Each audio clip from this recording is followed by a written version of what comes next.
Good evening. Again, my name is Bill Murphy, Public Information Officer for CAL FIRE Incident Management Team 4.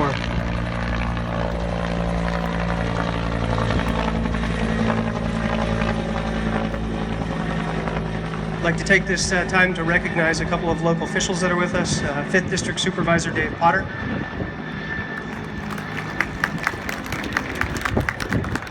And Monterey County Regional Fire District Chief Mike Urquides. Thank you for being here. Our goal is to provide you with the information that you need. When a CAL FIRE incident management team is requested to an incident, we view ourselves as an extension of your local firefighters. Our goal ultimately is to provide you with the best customer service that we can. We view ourselves as your firefighters, and we view this as our community. Tonight, we're going to provide you with an operational update on the fire, the assistance efforts that are being provided through the county and cooperating agencies, as well as our law enforcement partners. We'll have a Q&A opportunity with the operations staff, followed by some open closing remarks. And then we'll have an open forum where you'll have the opportunity to visit the various maps on the walls and get one-on-one with the team and the information staff. And with that, I would like to turn it over to Operations Chief George Gonzalez.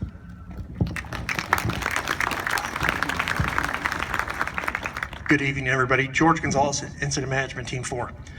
I'm going to start out at the very top of the incident, right up here, and that's simply the Carmel Highlands area. And if you notice, it's a little bit difficult to see, but we'll have breakout maps afterwards. But the entire top of the incident, instead of having a red fire perimeter, is now black. So what's that mean?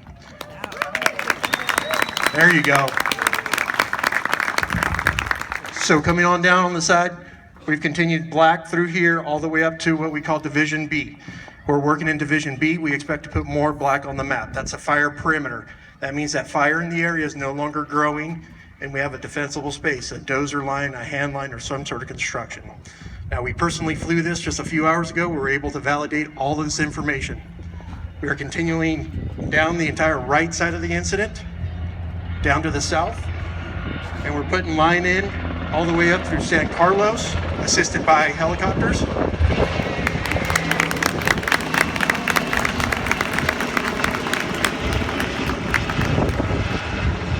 One second, folks.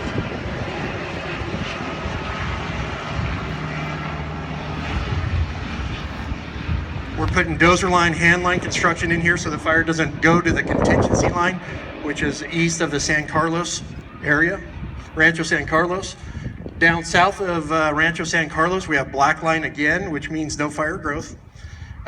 We have a defensible space between the fire's edge and the green, which is open vegetation.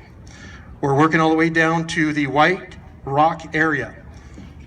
We have a lot of dozer line, a lot of contingency line, and what we've been doing in the area, we've been lighting fire at the very edge of our dozer line, and it's been burning back into the main body of fire.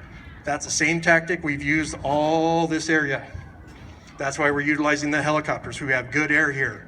We're utilizing all the air assets, air tankers, and Type 1 helicopters.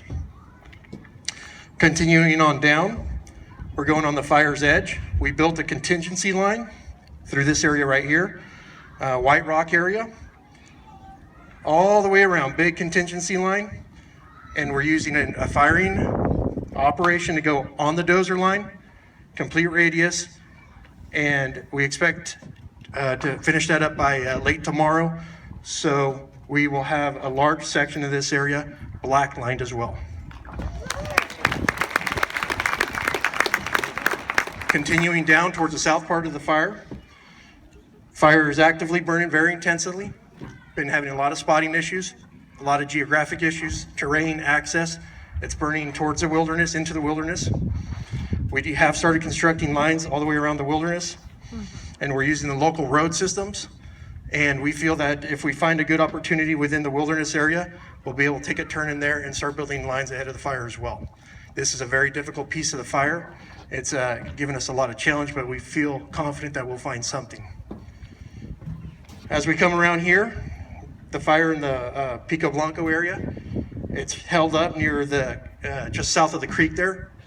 and we have people hiking in the area. We have hose lays in place, and we've had a lot of good fire line created. So we're in the area as we speak, and we have a little firing up, black lining the dozer line and the hand line.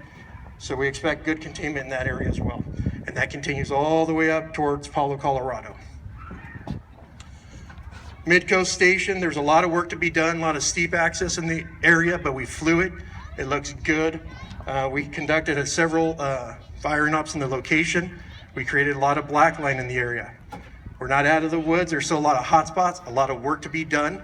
There's a lot of dangers in the area with the timber, the understory burnt, which makes the trees weak and susceptible to falling over. But we're still in the area and we're still giving it a lot of good work.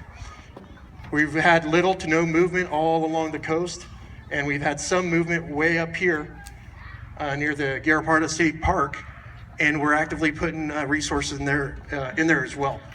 So overall, we're sitting at about 40,000 acres, about 18% contained, which we hope to get a little bit more by tomorrow morning. And the biggest thing is such as Captain Murphy mentioned earlier, you have over 5,000 firefighters here, now Carmel Valley firefighters, assisting us with your incident here. Thank you. Thanks, Chief. Next is a local resident who happens to be also the incident meteorologist assigned to the fire, Ryan Walbrun. All right, good evening. Ryan Walburn, National Weather Service out of Monterey. And as the PIO said, it's kind of weird. My kids go to school here, so I've got a vested interest just like you guys. Just real quick, so I work out of the office in Monterey, go all over the West, but it just so happens that this is a local fire. Can you hear me now? What I want to relay to you is what we've done is we've put up 8 weather stations around this fire. That's kind of unprecedented, but it just due to the complexity. So we're out there, we're monitoring the weather. We're helping air operations.